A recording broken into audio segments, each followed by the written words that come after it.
May the words of my mouth and the meditations of our hearts be always acceptable unto thee, O Lord, our rock and our Redeemer. Amen. This is one of those Sundays when you can't really make sense out of the readings without a little bit of history. So I'll give you some history. In 539 BC, 539, the great city of Babylon fell to the advancing eastern army of Cyrus the Great, thus transforming the Babylonian Empire into the Persian Empire. In the regime change, there were many things that changed. Many policies were reversed. One of these was the Babylonian policy of exiling ethnic groups from their homelands. Cyrus encouraged various groups to return to their homelands, one of those people being the Judeans, or the Jews. And so in 538 BC, a year later, he issued an edict that allowed Jews to return to Judea, and he ordered those who did so to rebuild the temple that the Babylonians had destroyed, and to rebuild it with money from the Persian treasury. This is great news. And he released the sacred vessels of the temple that had been confiscated by the Babylonians. Now, not all of the Jews returned to Judea. Some people have businesses that they have got to stay for, or family, or some people are just too old to make the journey. And one of the ones who does not go back is the prophet Daniel, whom we read this morning. Daniel has faithfully served the empire as a professional government administrator his entire life. Daniel is part of the deep state. Come on, guys. But he's faithfully served his entire life since he was a teenager. He has survived the transition from Babylon to Persia, and perhaps he is one of those people who influenced Cyrus to issue his edict, allowing the return from exile. And now he is over 80 years old, and he's remained faithful in the midst of this pagan land and this pagan regime, even inside the political machine, and even under the threat of death for that entire time. And now, in 536 BC, just 2 years after the return edict of Cyrus, when things are looking up for the Jews, when the temple is going to be restored and Jerusalem repopulated, Daniel has this vision, of which our reading is the very last part. And it seems that even with all the good news, the future of God's people is not all clear, right? It's not all sunshine and roses. There will be further persecution and further trouble. There will be a great conflict between good and evil, between those who belong to God and those who don't. And in the midst of that conflict, God will save his people, and we will all be sorted out. Some people may seem to have prospered in their wickedness, but they will get the reward of their folly. Other people may have suffered unjustly, but eventually they will receive the reward of their faithfulness. God is just, and he will see to it that justice is done. So there's the prophecy. It's not all going to be smooth sailing from here, but God will work it out in the end. And the question then is, so when will that be fulfilled? When's that going to happen? We all want to know this, right? When is it going to happen? Because if we know when the end comes, then we can time it just right. Right? We can live it however we want to until the last moment, and then we can become righteous and we'll be fine. Right? I mean, come on, be honest. That's why we want to know why or when. Well, unlike most other prophets, Daniel seems to get some sort of answer to that question. When will this be fulfilled? Sort of. The problem is actually that he gets several different answers all in succession, and they don't seem to make any sense together, right? A time, 2 times, and half a time. Well, what does that mean? 1,290 days. Great, but then it's 1,335 days. Okay, what is it? And it turns out that none of these answers is, strictly speaking, numerical. Right? God isn't giving him dates and times. It's a symbolic vision. Here's the deal. Prophecy isn't primarily about predicting future events. That's the way we use it normally, right? We say he prophesied something, that means it's going to happen. And sometimes that's the way prophecy works, but that's not primarily what prophecy is about. Prophecy is primarily about God's nature and character, whether it speaks of the past or the future. So, for instance, the Jews thought of the people who wrote the historical books of the Bible as prophets. They were looking back to interpret history through the lens of who God is. So they're prophets. So prophecy, when it does look at the future, looks at it in the light of who God is, and it paints a picture of the pattern that God is calling forth into being. So prophecy is like a stone dropped in a pond, and it produces this wave of ripples through all the way across the surface of history. And most prophecies about the future will have multiple partial fulfillments before they have a final and complete fulfillment. Sometimes it sort of works the other way around. Sometimes there's clearly a fulfillment of the prophecy, but then afterwards you still see echoes of that in further events. This is because prophecies show a pattern that will be repeated. Because it's a pattern that is inevitable when the living God collides with the fallen human will under a particular sort of circumstances. That's a prophecy.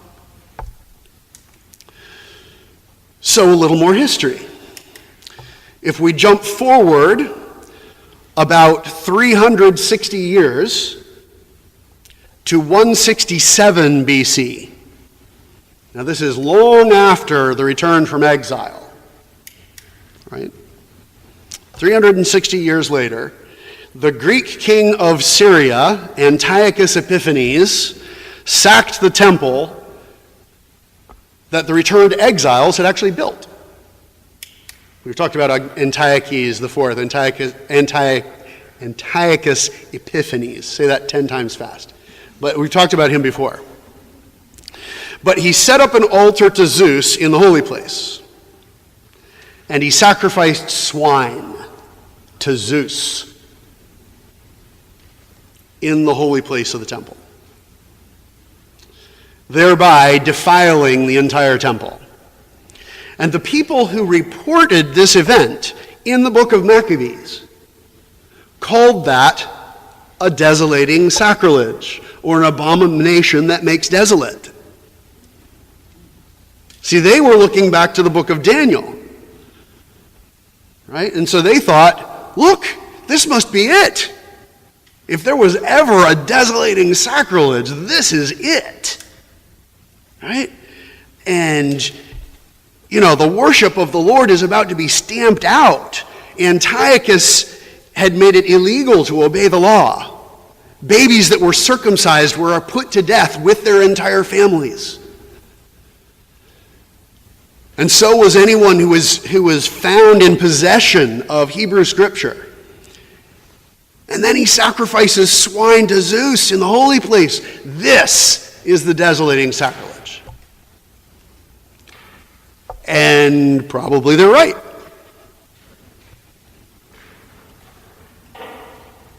This was the shattering of the power of the holy people that Daniel heard about in his vision and saw in his vision.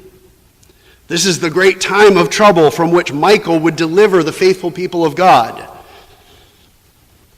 And indeed, there's more history, and the Maccabees come along and drive out the Syrians for a little while, and it's good.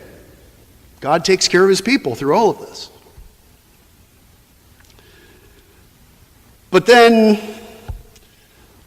some 200 years later, Jesus, in our gospel reading, is still predicting another desolating sacrilege. Right? So maybe it wasn't fulfilled. This is what I'm saying. Yes, it was fulfilled, and it will be fulfilled, and it will continue to be fulfilled under these kinds of historical circumstances when the living God meets fallen human will.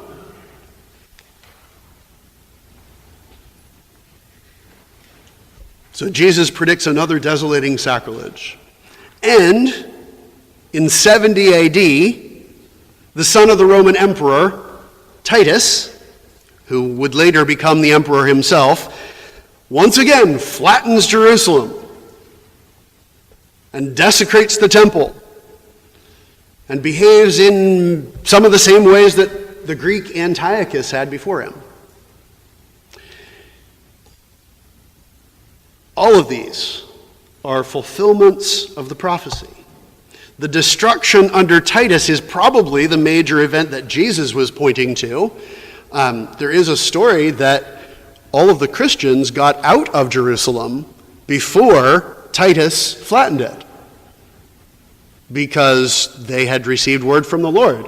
Well, Jesus had told them, when you see this happening, run for the hills. Right? They got out. All of these are fulfillments of the prophecy, but none of them completely put the prophecy to rest. There will always be more ripples to come. The problem is we're sitting on the surface of the pond of history, right? The ripples go out. We feel them as they go by. We go, the prophecy's been fulfilled. But we don't see how far it is to the edge of the pond, right? So we need to be careful here when we say it's been fulfilled, because there will be persecution in our time as well. It doesn't matter whether that persecution is the one persecution that comes at the end of history. It might be. Or whether it's just one more ripple on the surface of the pond. Doesn't matter. It might extend to the level the Jews experienced under Antiochus or Titus. Or it might be really mild. But either way, the persecution, whatever form it takes, will be a test of our character and our devotion. And if we do not experience any persecution, then maybe we haven't really done our jobs. Because if we haven't experienced any persecution, then perhaps we haven't lived in such a way as to challenge the forces of idolatry and wickedness that exist in every age and in every place. There is no secret trick to enduring persecution. Enduring is simply a matter of keeping faith with the God who has already redeemed us. Our mission is to endure suffering, to resist evil and lies, and to do the will of God. As always, very simple and very difficult. And if we die before the consummation of all things, then it still isn't over for us. For those who sleep in the dust of the earth shall awake, some to everlasting life and some to shame and everlasting contempt. It seems that we endure the suffering now willingly in order to purify ourselves, right? There's a purpose to it. Or, if we don't endure it willingly, then in the end, we will endure it unwillingly. Daniel is told that many will purify themselves and make themselves white and to be refined. But the wicked shall do wickedly, and none of the wicked shall understand. But those who are wise shall understand. So the message seems to be, strive to be wise now. Strive to be wise while there is still time. Allow Jesus Christ to deal with your wickedness now, while there is still time. Because those who are wise will shine like the brightness of the firmament, and those who turn many to righteousness like the stars forever and ever. And that sounds a lot better to me than shame and everlasting contempt. But don't expect it to be easy. And don't wait. There will be many who refuse to be purified now, and those people who refuse to be purified will then be the agents of purification for the rest of us. Now, what I want you to see here is the urgency. Most people want to know how long they have so that they can time it, game the system. They don't want to buckle down and get righteous now. I understand that. But we can't be like that. That's not how it works. In our gospel, Jesus says, when you see the desolating sacrilege set up where it ought not to be. In other words, when you see things going really bad, like persecution is coming, don't wait. Run. Run to the mountains. Don't even go back to your house to get a coat, right? Just pray that it isn't winter. Pray that you're not pregnant or nursing at the time. This is going to be bad. Just get out. Don't walk, run. There's no time to get righteous once you see this happening. It's too late. So take heed, Jesus says. Prepare for persecution now. Don't listen to false teachers. Allow me to shape your soul now, before it's too late. The author of Hebrews writes that it is a fearful thing to fall into the hands of the living God.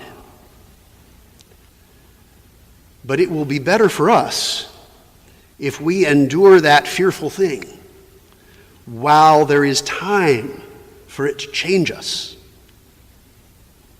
If we endure all until the end, then we can rest, and we will. And God will never abandon his chosen ones who receive the grace from him to stand. In the name of the Father, and of the Son, and of the Holy Ghost. Amen.